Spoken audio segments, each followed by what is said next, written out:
ప్రభు అయిన యేసుక్రీస్తు నామములో మీకు సమాధానం కలుగునుగాక. షలోమ్. ఈ ఉదయకాల సమయంలో యెషయా గ్రంథం 45వ అధ్యాయము 4వ వచనము. నీకు పేరు పెట్టి నిన్ను పిలచితిని. దేవుని నామానికి స్తోత్రం కలుగునుగాక. దేవుడు మోషేని పేరు పెట్టి పిలిచాడు. దేవుడు మరియని పేరు పెట్టి పిలిచాడు.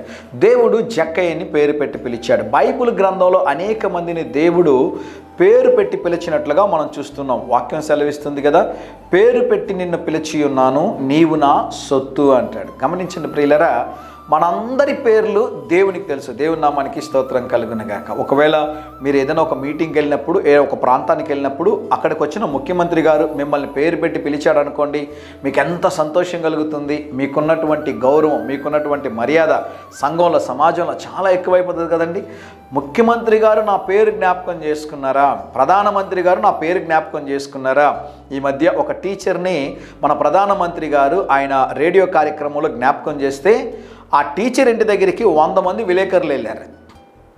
ఆ టీచర్ ఆశ్చర్యపోయారు, ఏంటండి ఇలా వచ్చారంటే, మీ గురించి ప్రధానమంత్రి గారు రేడియో కార్యక్రమంలో చెప్పారు, మీ పేరు ప్రస్తావించారండి, అందుకనే మీ ఇంటర్వ్యూ తీసుకోవాలని వచ్చాం. గమనించండి ప్రియులరా, నీ పేరు ముఖ్యమంత్రికి తెలియకపోయినా ఇబ్బంది లేదు, నీ పేరు ప్రధానమంత్రికి తెలియకపోయినా ఇబ్బంది లేదు. అయితే నీ పేరు ఎవరికి తెలుసా? నీ సృష్టికర్త నీకు సహాయం చేసే దేవుడు, నీకోసం ఏదైనా చేయగలిగినటువంటి దేవునికి నీ పేరు తెలుసు. అందును బట్టి దేవుని నామానికి స్తోత్రం కలుగునుగాక. మీరు ధన్యులని దేవుని సేవకుడిగా తెలియజేస్తున్నాను.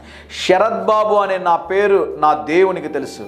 ఆయన నన్ను పేరు పెట్టి పిలిచి ఈ సేవను దేవుడు దయచేస్తున్నాడు. ఈ ఉదయకాల సమయంలో నీ పేరు దేవునికి తెలుసని దేవుని సేవకుడిగా తెలియజేస్తున్నాను. మీరెంత గొప్ప ఆశీర్వదించబడినవారో తెలుసా? నీ దేవునికి నీ పేరు తెలుసు. అంతకుమించి ప్రపంచంలో మనకేది అవసరం లేదండి. ఆ దేవుడు మీరు పిలవగానే మీకు సమాధానాన్ని ఇస్తారని దేవుని సేవకుడిగా తెలియజేస్తున్నాను. చెన్నై ప్రాంతంలో ఒక ఆఫీస్లో ఒక సిస్టర్ ప్రభుని ఎలా తెలుసుకున్నారు అంటే, ఆ సిస్టర్ అన్నిరాలు, ఆమె కోసము అనేక మంది ప్రార్థన చేస్తుంటే ఒకరోజు ఆమె కాఫీ తాగడానికి వెళ్ళినప్పుడు నైట్ డ్యూటీలో సాఫ్ట్వేర్ ఇంజనీర్ ఆవిడ కేఫ్టీరియా దగ్గర ఆమెను పేరు పెట్టి పిలిచారు.